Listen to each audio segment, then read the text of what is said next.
हाय, मैं हूँ जेरी। तो आज मैं आपको एक हॉरर मूवी एक्सप्लेन करने जा रहा हूँ जिसका नाम है तुम्बाड़। तो ज़्यादा टाइम वेस्ट ना करते हुए चलिए वीडियो को शुरू करते हैं।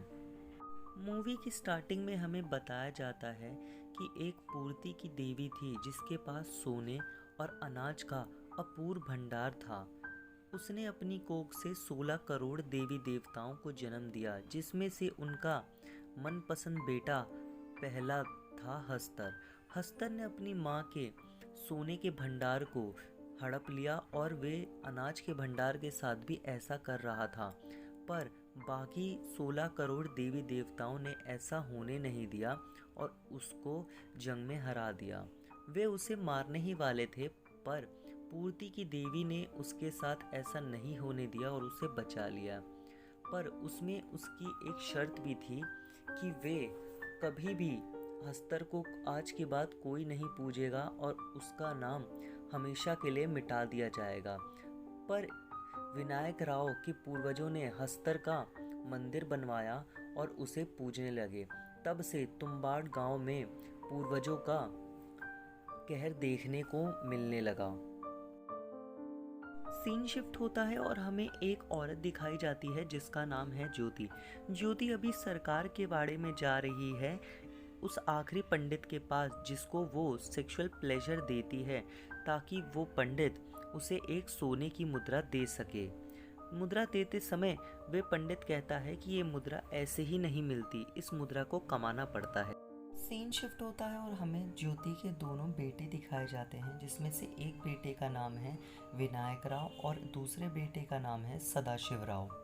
शाम को माँ के आने के बाद विनायक राव उससे पूछता है कि माँ, क्या आपको सोने की मुद्रा मिली? तो उसकी माँ गुस्से में कहती है कि सोने की मुद्रा यूं ही नहीं मिलती, इसे कमाना पड़ता है।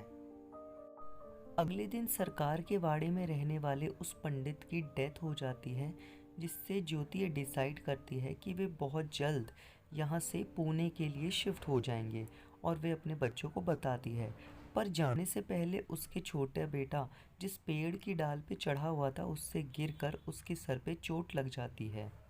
ज्योति अपने छोटे बेटे को वैद्य के पास ले जाने लगती है और बड़े बेटे को कहती है कि अगर दादी कुछ मांगे खाने के लिए तो उसको खाने के लिए दे देना, और अगर वो ज़्यादा कुछ बोले तो कहना कि हस्तर आ जाएगा, सो जा दादी।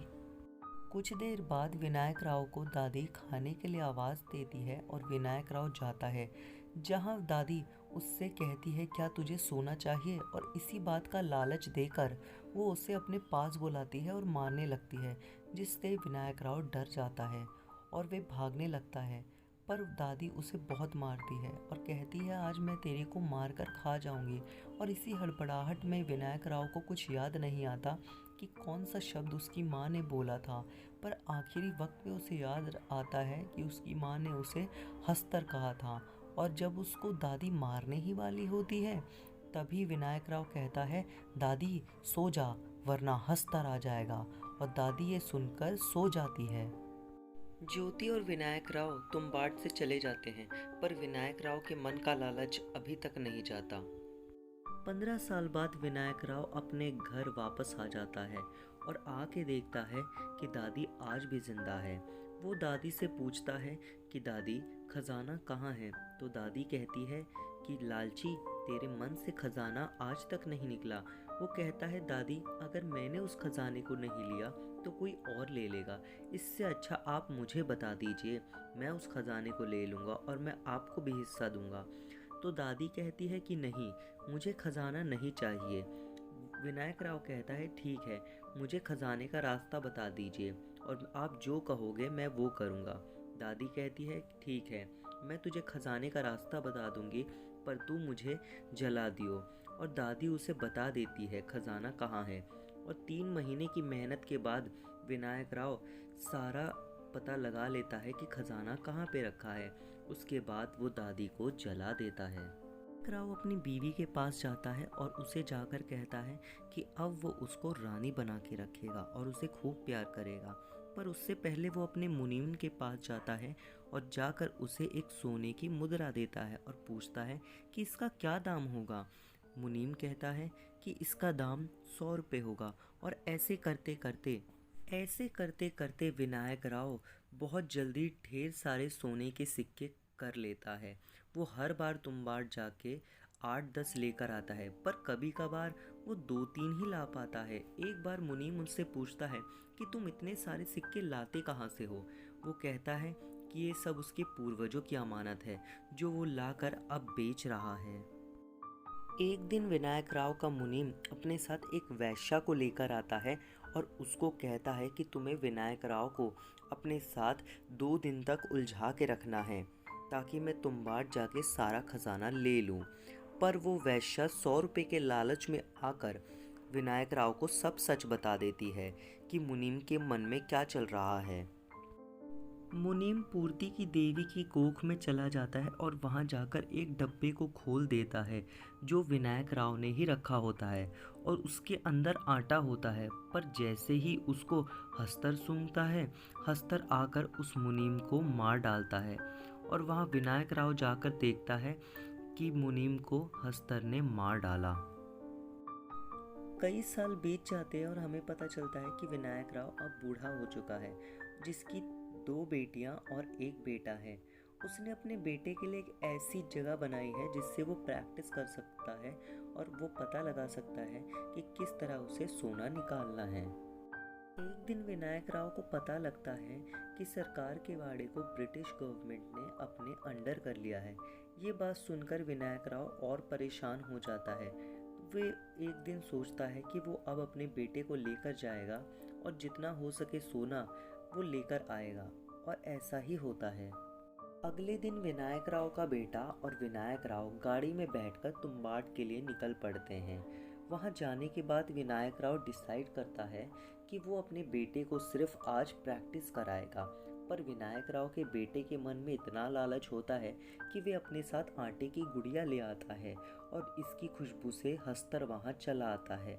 बाद में विनायक राव वहां सारा सोना उठाता है और ऊपर चला आता है। बाद में विनायक राव अपने बेटे को बहुत मारता है। विनायक राव अपने बेटे को एक स्वर्ण मुद्रा देता है और वो स्वर्ण मुद्रा विनायक राव का बेटा अपनी माँ को दिखाता है, और दिखाने के बाद विनायक राव का बेटा उस स्वर्ण मुद्रा को लेकर उस वैश्या के पास चला जाता है और कहता है कि ये मेरी पहली कमाई है और एक दिन मैं तेरे पास ज़रूर आऊँगा तेरे साथ सब कुछ करने। बाद में विनायक राव का बेटा उस स्वर्ण मुद्रा को उस वैश्या को दे देता है, पर वो वैश्या विनायक राव को सब बता देती है। ये सुनने के बाद विनायक राव अपने बेटे पर बहुत गुस्सा होता है और उसको बहुत ज़्यादा मारता है।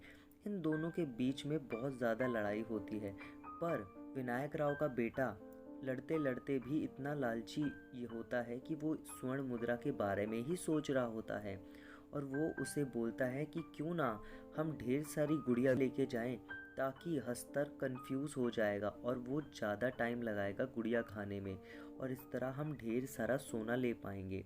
ये सुनने के बाद विनायक राव सोचता है कि ये चीज़ पहले मैंने क्यों नहीं सोची। उसके बाद ये दोनों बाप बेटे वहाँ जाकर ढेर सारी तैयारी करते हैं, और जैसे ही विनायक राव अंदर जाता है वहाँ पर जितनी गुड़िया होती है उतने ज़्यादा ही हस्तर आ जाते हैं। ये देखकर विनायक राव की भी फट जाती है।